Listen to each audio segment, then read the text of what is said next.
নম্বর মাখরাজ হালাকের বা কণ্ঠনালী শুরু হতে উচ্চারিত হয় হামজা হা। 2 নম্বর মাখরাজ হালাকের বা কণ্ঠনালীর মাঝখান হতে উচ্চারিত হয় আইন হা। 3 নম্বর মাখরাজ হালাকের বা কণ্ঠনালীর শেষ ভাগ হতে উচ্চারিত হয় গইন খা। 4 নম্বর মাখরাজ হালাকের জিহ্বার গোড়া এবং তার বরাবর উপরে তালুর সাথে লাগাইয়া উচ্চারিত হয় 2 নক্তা হলো কফ। 5 নম্বর মাখরাজ জিহ্বার গোড়া হতে একটু আগে বাড়িয়া তার বরাবর উপরে তালুর সাথে লাগাইয়া উচ্চারিত হয় মধ্যাহ্ন পেটানো কাপ।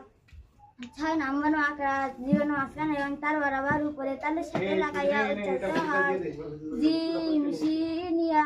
7 নম্বর মাখরাজ জিহ্বার কিনারা এবং তার বরাবর উপরে মালি দাঁতের গোড়ার সাথে লাগাইয়া উচ্চারিত হয় দত।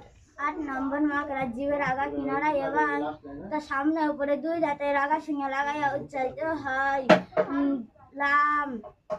9 নম্বর মাখরাজ জিহ্বার আগা এবং তার বরাবর উপরে তালুর সাথে লাগাইয়া উচ্চারিত হয় নুন।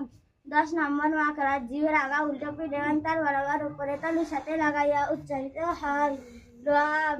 11 নম্বর মাখরাজ জিহ্বার আগা এবং সামনে উপরে 2 দাঁতের গোড়ার সাথে লাগাইয়া উচ্চারিত হয় তা দাল তা। 12 নম্বর মাখরাজ আগা এবং সামনে উপরে 2 দাঁতের আগার সাথে লাগাইয়া উচ্চারিত হয় জাল সা। 13 নম্বর মাখরাজ জিহ্বার আগা এবং সামনে উপরে 2 দাঁতের আগার সঙ্গে লাগাইয়া উচ্চারিত হয় সিন সাত। 14 নম্বর মাখরাজ 2 ঠোঁট না মিলিয়ে মাঝখান হতে উচ্চারিত হয় ওয়াও। 15 নম্বর মাখরাজ 2 ঠোঁটের ভিজা অংশ হতে উচ্চারিত হয় বাঘ। 16 নম্বর মাখরাজ 2 ঠোঁট শুকনো অংশ মিলিত উচ্চারিত হয় মিম। 17 নম্বর মাখরাজ নিচের ঠোঁটের ভিজা অংশ হতে উচ্চারিত হয় ফা। 18 নম্বর মাখরাজ মুখের খালি অংশ হতে উচ্চারিত হয় আলিফ।